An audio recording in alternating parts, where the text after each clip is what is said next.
Girls aren't usually considered the best of people, and to be honest, some of them were pretty shitty. But a lot of them through history were pretty good actually, and some, for the goodness of their character, were canonized and are venerated as saints. I have a list here of saint monarchs which we're going to go through today. I have divided it into 4 categories, starting with the converters.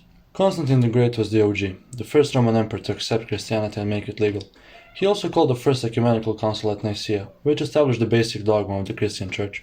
Theodosius made Christianity the official religion of the Roman Empire. He was also very pious. Clovis was the first Frankish king to convert, leading to the widespread conversion of the Franks. Rastislav was the Grand Prince of Moravia, who was most notable for initiating the Moravian mission of Cyril and Methodius, with the aim to convert and teach as many Slavs as possible. In Slavic cultures, brothers Cyril and Methodius are considered equals to the apostles of Christ, and of course their patron is also held in high regard. Boris Michael was the converter of the Bulgarians to Christianity, and the man who essentially created the Bulgarian state.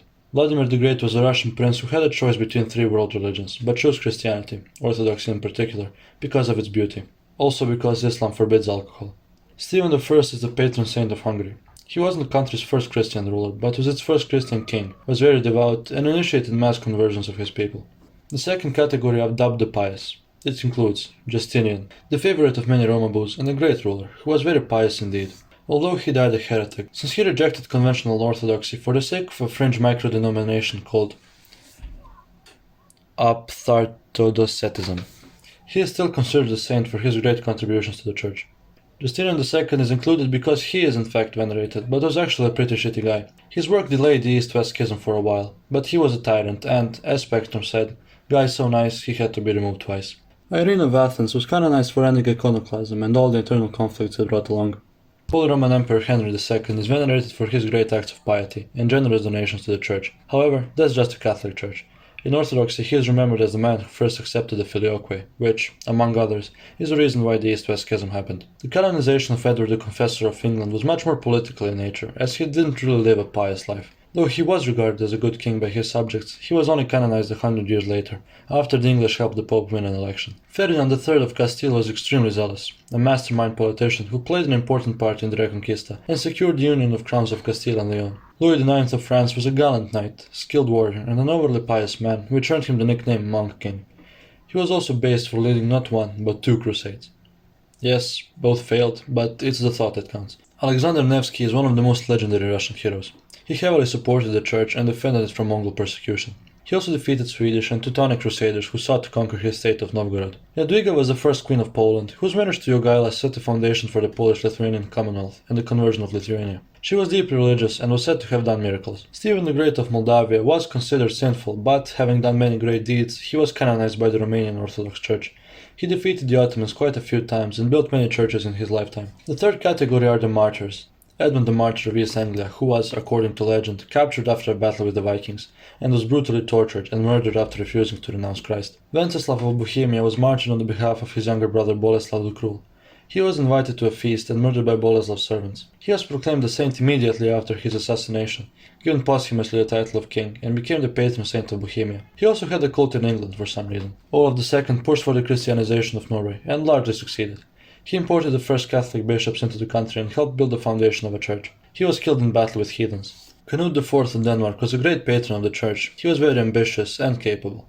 Unfortunately for him, he was killed by rebels. Charles the Good of Flanders was hacked to death by political enemies during his daily prayer. Of course, this immediately made him a martyr. Eric IX of Sweden was encircled by his rival to the throne while he was attending Mass. He heard the Mass until the very end and then died fighting. Baldwin IV of Jerusalem isn't officially canonized, but come on. I had to include the leper king on the list for his great piety and heroic resistance against the Muslims. He is considered a martyr for leading armies and fighting for the faith, even suffering from a deadly sickness. Mikhail of Tver was a Russian grand prince who was accused of killing the Mongol Khan's sister. He was summoned to court and executed without trial. Constantine XI is the final Byzantine emperor who died fighting during the fall of Constantinople. He was a great national hero for the Greeks and a good, pious man. But unfortunately, he died as a Catholic, so he too isn't officially canonized by the Orthodox Church. I was surprised by the fact that Charles I of England is considered a saint, since he's kinda known for being an infamous autocrat.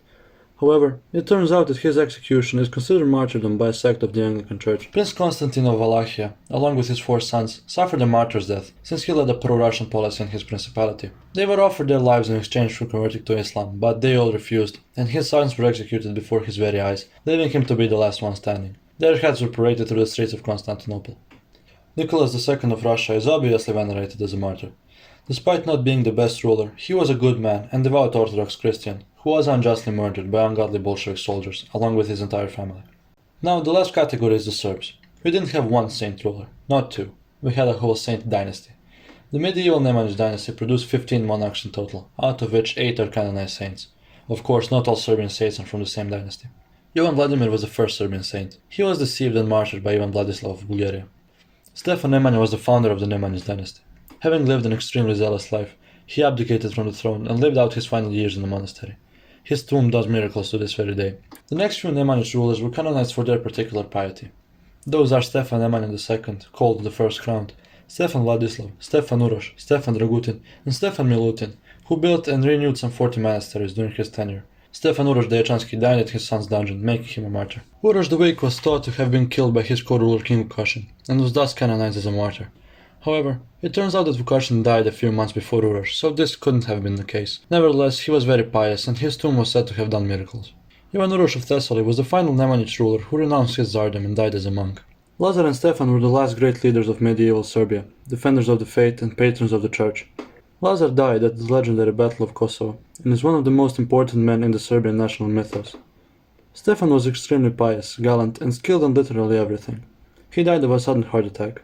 He is the patron saint of the Serbian army. Go join the Discord server.